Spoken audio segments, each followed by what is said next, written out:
The most precious pieces from the Staffordshire Hoard have already been safely packed ahead of their transatlantic trip later this month.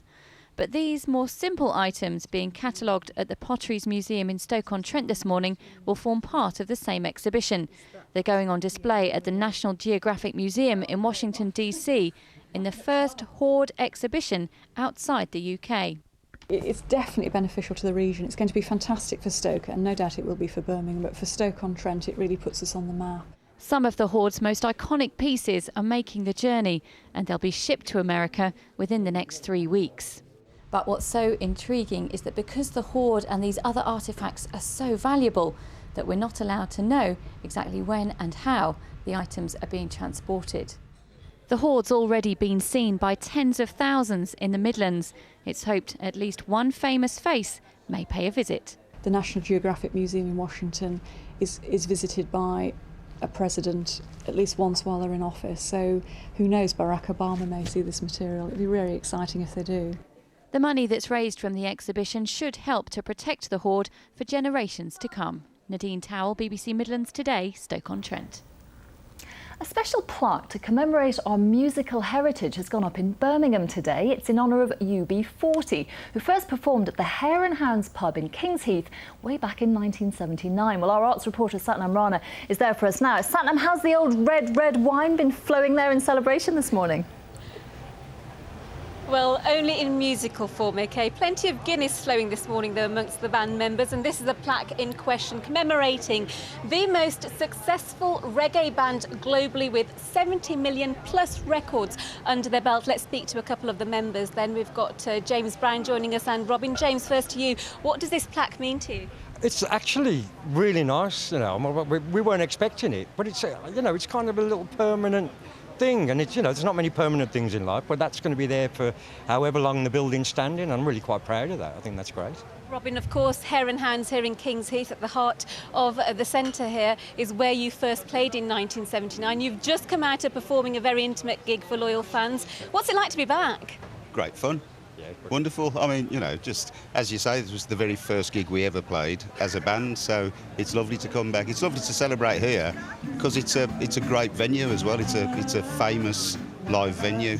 Ever since we played here 30 years ago and put it on the map, it's been it's been full of live acts for many years. It's a great place to come and play. Fantastic. Well, a little bit more about the plaque now. Much like the blue plaques that you see on cultural buildings, this is for pop and rock culture across our country, and we're joined now by Guy, who is from the Performing Rights Society. What are you hoping to achieve from these plaques? Because they are in rather obscure places. Well, they have to be, because they're the places where these big bands started their lives. So generally speaking, they're small venues. This is an opportunity for us at PRS to say thanks to the venues, because without these people, bands couldn't get their start. That's fantastic. Thank you very much indeed. It's been a very special day for the band and for the fans who are still hanging around. With that, it's back to you. Thanks, Satnam. Great to see them there, isn't it? Now, Wolves Chief Executive Jez Moxey says he expects big changes in the way the Premier League sells its TV rights after today's ruling in favour of a pub landlady.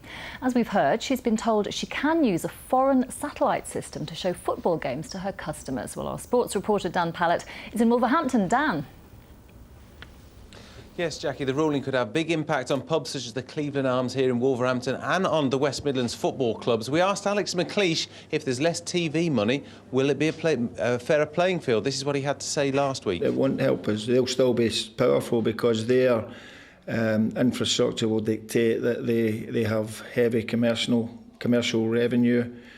And they will make money in other ways that will allow them to spend that money within the rules. So they'll still have that power. Well, let's get the pub's reaction to the decision in the EU courts today. Michael White's the landlord here at the Cleveland Arms. What do you make of the fact that Sky may not have the monopoly anymore? It's fantastic news, because all those that show Sky can possibly now go and show the other satellite systems as well, and all the pubs and clubs throughout the country can be on a level playing field. How much money could that save each year? That could save a lot of money, a lot of thousands of pounds. How hard has it been with pubs down the road showing football at 3 o'clock on a Saturday afternoon, you playing by the book and only showing the televised Sky games? It's been very tough. It's a shame to lose your local customers on a Saturday afternoon, but you can't blame the other pubs for doing it, because business is business and it's hard to get the pounds these days, but hopefully now we can get back on a level footing. Thank you very much, Michael. Well, things could change greatly both for football in the West Midlands and for our pubs because of this ruling in the EU. Dan, thanks very much. Right, let's see what the weather's got in store for us now. Here's Shefali. Thank you very much, Jackie. Well, it's a bit of a mixed bag this week, but two things are certain. The winds are going to increase and the temperatures will drop, which equals cold. In fact, the temperatures have already dropped this afternoon.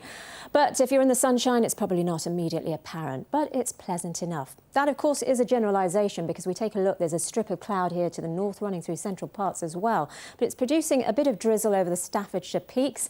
Elsewhere, it's looking a bit drier and the best of the sunshine. Well, you really have to hunt for it, but it looks as though it's in central parts at the moment. We have got highs of around 16 to 19 Celsius, so a good few degrees down on yesterday's values. As I said, if you're in the sun, you're probably not feeling it yet, but it is coupled with a brisk breeze there. But for tonight, it's really quite mild. Temperatures only dropping by a couple of degrees on today's values in some places, lows of only 16 Celsius. That's because we're in a pool of warm air. You'll find that this rain is also going to travel a little further south with perhaps beef up in places and then dry up towards the end of the night. It will leave behind some mist as well, which will lift during the morning tomorrow. But really, it's a lingering feature, this rain to the north, and so there'll be further outbreaks of rain through the day. Fairly cloudy as well, similar temperatures to today, but it will feel cooler in a strengthening breeze from that southwesterly direction. But you really will feel the cold by Thursday. Temperatures are only rising to 12 Celsius. High pressure taking over by Friday, so showers die out. Thank you, Shefali. It's certainly autumn, isn't it? And that's all for now. Midlands Today is back at 6:30 on BBC One. Goodbye for now.